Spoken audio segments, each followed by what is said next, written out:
이 밤에 하나님께서 우리에게 복음의 통일을 주실 줄로 믿습니다. 기도해야 됩니다. 기도만이 살 길입니다. 이 민족을 살리는 길은 오직 기도밖에 없습니다. 그런데 제가 이 한국에 와서 보니까 우리 믿음의 선진들은 빼앗긴 나라를 찾아서 우리에게 오늘 이 나라를 지켜주셨고, 우리 아버지 세대는 6.25 전쟁에서 공산화부터 우리나라를 지켜주셨습니다. 그러면 우리 젊은이들은 뭐 해야 될까요? 우리 청년들은 오늘 뭐 해야 될까요? 우리 청년들의 사명은 복음 통일입니다. 오늘 이 밤에 여러분 복음 통일을 위해서 함께 기도해야 될 줄로 믿습니다. 우리 말씀 한 구절 보고 함께 은혜 나누도록 하겠습니다. 예레미야서 33장 3절 말씀을 함께 읽겠습니다. 예레미야서 33장 3절 말씀 다 같이 읽겠습니다. 시작. 너는 내게 부르짖어라. 내가 내게 응답하겠고 내가 알지 못하는 크고 은밀한 일을 내게 보이리라. 아멘. 저는 북한에서 살다가 자유를 찾아서 이 대한민국에 온 사람입니다. 제가 북한에 있을 때 이야기를 여러분들에게 들려주겠습니다. 제가 북한에 있을 때 우리 동네 한 가정집에 불이 났습니다. 그런데 공교롭게도 그 집 안에는 그 집 5살 난 아들이 나오지 못하고 살려달라고 막 애원하고 있었습니다.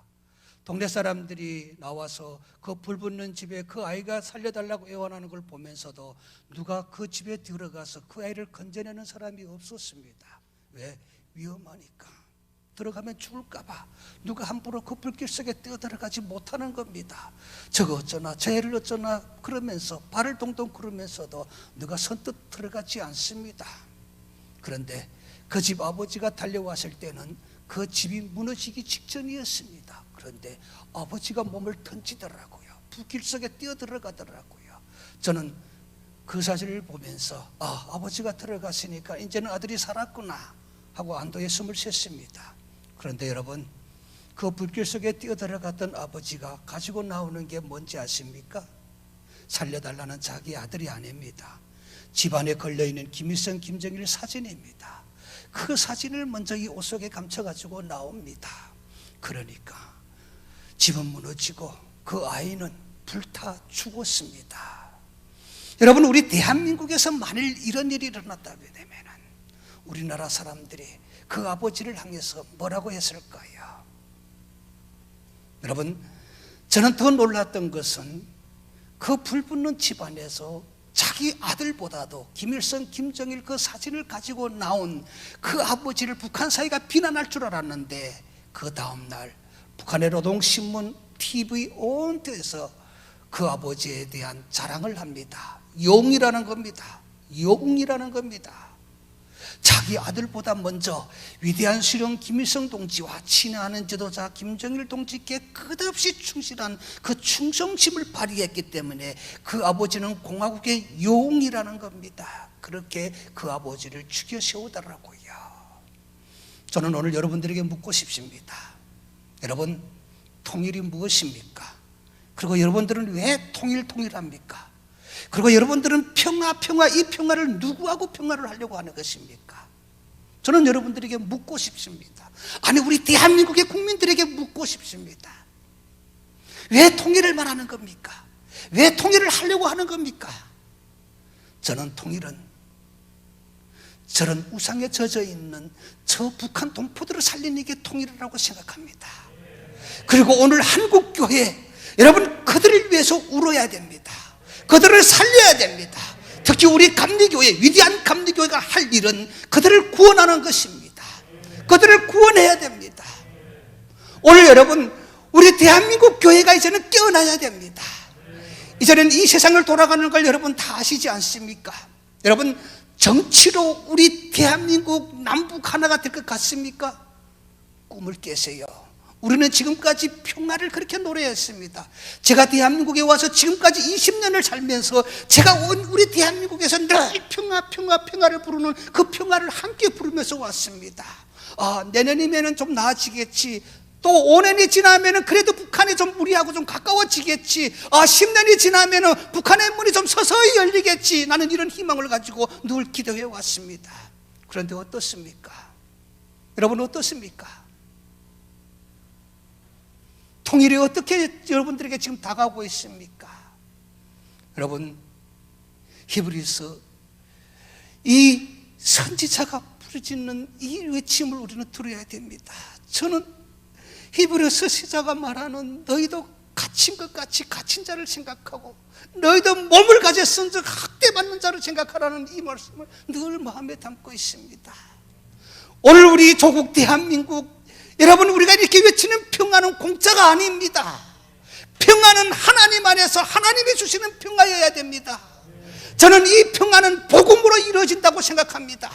복음만이 평화를, 진실한 평화를 이뤄갈 수 있습니다. 평화가 정치가 되어서는 안 됩니다. 평화가 정치가 되었기 때문에 하나님이 너희 정치끼리 한번 통일해 보라고 통일을 안 주시는 것입니다.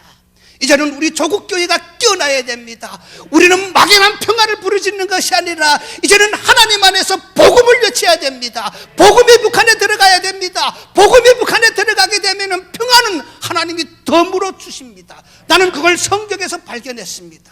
나는 이 성경에서 그 진리를 발견했습니다.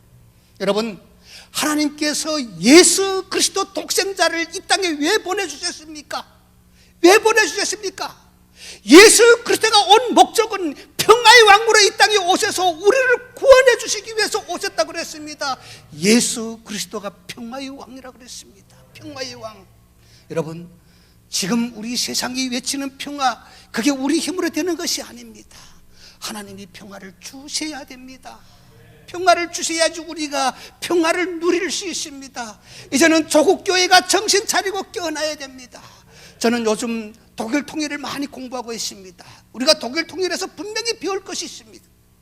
지금은 말이 알려지지 않았습니다. 통일된 서독과 동독이 통일되었는데도 지금도 그들이 했던 그 통일 운동들이 알려지지 않은 통일 운동들이 너무도 많습니다. 특별히 프라이카이프 운동이라고 하는 바로 이 통일 운동이었습니다. 이 운동이 무슨 운동이었는가 하면요, 분단된 동서독 상계 속에서 그 당시에 잘 살았던 서독, 복음의 진리가 있었던 서독이, 자유에 누렸던 서독이, 여러분, 그 많은 돈을 모아가지고, 특히 교회들이 앞장서가지고 많은 돈을 모아가지고 동독을 지원하는 운동이 바로 프라이카이프 운동이었습니다. 그런데 우리처럼 맹목적으로 지원해 주지 않았습니다. 그들은 그 돈을 가지고 그 동독의 동포들을 지원해 주면서 그 동독의 감옥에 갇혀 있는 기독교인들 그리고 정치범들을 돈을 주고 사왔습니다. 바로 프라이카이프 운동은 생명 살리는 운동이었습니다. 그들을 데려다가 서독으로 데리고 와서 우리가 너희들을 데리고 왔으니 너희들끼리 앉아 살아 이렇게 이야기하지 않고 그들을 다 교회가 품었습니다. 탈동독인들을. 그 숫자가 아이러니하게도 우리나라에 지금 들어와 있는 34,000명하고 숫자가 맞먹습니다. 아이러니하게도 지금 저는 그 숫자를 보면서 아이러니하게도, 아니 그 당시에 그들이 돈을 주고 데리고 왔던 프라이카이프 군대 돈을 데리고 왔던 그 숫자가 우리나라에 들어와 있는 지금 34,000명의 탈북 숫자하고 아주 지금 똑같은 숫자를 지금 하나님이 우리에게 지금 사인을 주고 있는 것입니다. 그들을 데려다가 교회들이 방치한 것이 아니라, 여러분, 그들을 교회가 다 품었습니다. 서독교회가 다 품었습니다. 그리고 그들에게 믿음으로 구원시켰습니다. 믿음으로. 그리고 그 탈동독이들이 믿음 안에서 구원 얻은 그들이 성경의 질 말씀에서 진리가 너희를 자유케 할 것이라는 말씀을 깨닫게 되었습니다. 아, 세상이 우리를 자유를 주는 줄 알았는데, 정치가 우리를 자유를 주는 줄 알았는데, 아, 그리스도의 진리가 우리를 자유케 하는구나. 그걸 깨달았습니다. 그래서 그들이 뭘 넣기 시작했는지 아십니까? 그 당시에 탈동독인들이 다양한 루트를 만들어가지고 고향에다가 부모 형제들에게 진리가 너희를 자유케 할 것이다, 그 진리가 그리스도의 진리라는 걸 그들에게 깨닫게 했습니다. 그래서 그 당시에 동독 안에서 많은 사람들이 진리가 우리를 자유케 한다, 그리스도의 진리가 우리를 자유케 한다는 그 자유의 열망이 막 일어나고 있었습니다. 여러분, 그 자유의 열망이 일어났을 때에 동독의 정치인이 언론에 나와서 이제부터 우리가 여행의 자유가 있습니다, 그 발표를 잘못했는데, 그때 동독 사람들이 자유다 하고 일어났습니다. 일어날 때 맨손으로 일어났습니까? 한 손에는 꼭쟁이를 두고 한 손에는 망치를 두고 그들이 일어나서 어디로 몰래 갔습니까? 베를린 장벽으로 몰래 갔습니다. 그리고 그들 손으로 베를린 장벽을 무너뜨린 게 바로 통일이 되었습니다. 나는 그 사실을 목격하면서 그걸 저런 자료를 통해서 읽으면서 이런 생각을 했습니다. 그 당시에 그 동독 사람들이 마음에 자유라는 열망이 없었더라면은 여러분 절대로 그들은 일어날 수가 없었습니다. 그들의 마음에 자유에 대한 열망이 있었기 때문에 그들이 지도자들이 자유라고 발표를 잘못했을 때 자유다 하고 일어날 수 있었던 것입니다. 바로 그리스도의 진리의 자유이기 때문에 그들이 일어날 수 있었습니다. 오늘 여러분, 오늘 우리 한국 교회가 이 사역을 해야 됩니다. 교회는 정치하는 곳이 아닙니다. 정치는 정치하는 사람들 하면 됩니다. 교회는 뭘 해야 됩니까? 복음입니다. 복음. 그리고 생명 살리는 데 교회가 앞장서야 됩니다. 생명을 살려야 됩니다. 나는 통일은 저 북한 동포들이 죽어가는 동포들을 살리는 게 통일이라고 생각합니다. 자기들의 위대한 수령이 자기들의 진리인 것처럼 거짓된 사상에 거짓된 교육에 죽어가는 저 북한 동포들을 살리는 게 나는 우리 교회가 해야 될 일이라고 생각합니다. 위대한 감리교회가 일어나야 됩니다. 여러분, 제가 왜 감리교 목사가 되었는지 아십니까? 우리나라에 오니까 교단이 많더라고요. 저는 특별히 장로교회 가서도 공부할 수 있었습니다. 장로교 목사가 될 수도 있었습니다. 그런데 우리 대한민국에 와서 역사를 공부하면서 나는 감리교를 알게 됐습니다. 우리나라 역사에 위대한 인물들이 있지 않습니까? 특히 빼앗긴 조국을 찾기 위해서 일제와 싸우는데 그 독립운동에 앞장섰던 많은 사람들이 우리 감리교 목사님들이었고 감리교 장로님들이었습니다. 여러분, 3.1운동을 주도했던 반 이상의 기독교인들이었고 그 중에 많은 감리교 목사님들이 있었고 감리교 장로님들이 있었습니다. 그리고 우리나라의 초대 대통령 이승만 대통령도 감리교인이었습니다. 그리고 여러분, 우리나라 정치인들도 좋아하는 김구 선생도 바로 우리 감리교인이었습니다. 진남포 감리교회에서 그는 신앙생활을 했더라고요. 제가 그걸 목격하고 그 사실을 알고, 위대한 감리교회, 위대한 감리교회라는 게 그냥 위대한 감리교회가 아니구나, 이런 위대한 신앙의 인물들이 있었기 때문에 위대한 감리교회구나. 그래서 제가 감신을 선택하고 감신에서 공부해서 감리교 목사가 되었습니다. 여러분, 오늘 우리 위대한 감리교회가 일어나야 됩니다. 저는 우리 감리교 청년들이 일어나고 우리 청자녀회가 일어나실 때에 하나님이 우리의 기도를 들으시고 통일을 주실 줄 믿습니다. 바로 그 통일을 우리 손으로 해야 됩니다. 여러분, 기성세대들이 아닙니다. 기성세대들은 이제는 저들은 조국을 이만큼 세워놨으면 됐습니다. 우리는 그냥 우리 청년들은 그 세워놓은 조국에서 행복만 누리는 것이 아닙니다. 이제 여러분들이 통일을 맞이해야 됩니다.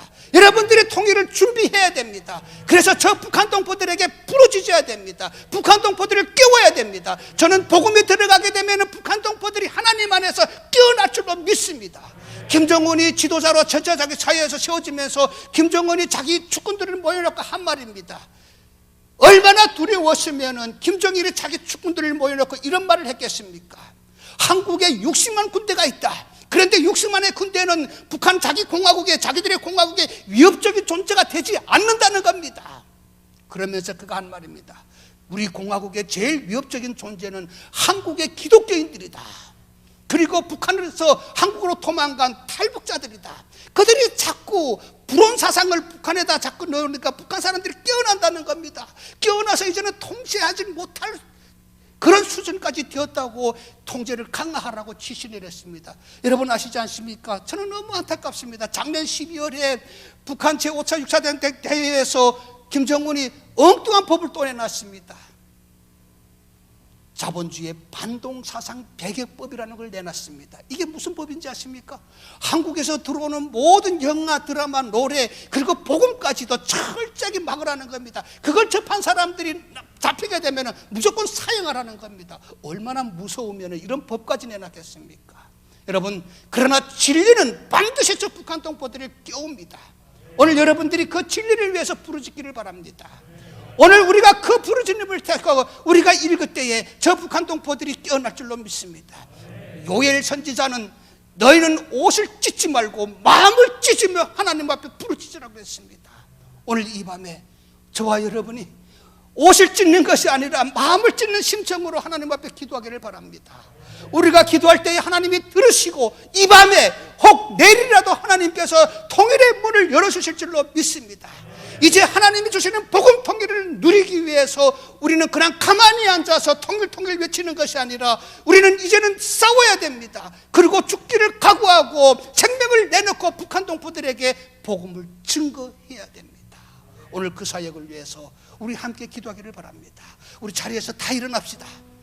오늘 우리가 진심만이라도 우리가 오늘 저 북한 동포들을 기억하면서 여러분 저들을 위해서 울기를 바랍니다. 너희는 갇힌 것 같이 갇힌 자를 생각하고 너희도 몸을 가졌은 즉 학대받는 자를 생각하라는 이 말씀을 기억하면서 기도하기를 바랍니다. 우선 저 북한 동포들을 위해서 기도하겠습니다. 지금 제2의 고난의 행군이 또 시작된다고 합니다. 이제 또 얼마나 많은 북한 동포들이 또 굶어 죽을지 모릅니다. 정치가 똑바로 하면은 저들이 살아나겠는데 김정은은 백성을 살리는 데는 저들의 생각이 없습니다. 오직 자기 정치를 위해서 저 북한 동포들을 희생합니다. 저 북한 동포들을 위해서 그리고 진리의 복음에 들어가서 저들의 마음을 녹이게 해달라고 기도하길 바랍니다. 동방의 예루살렘이었던 평양이 회복되어서 저 북한 동포들도 하나님 앞에 함께 예배드릴 수 있는 그날이 오게 해달라고 기도하길 바랍니다.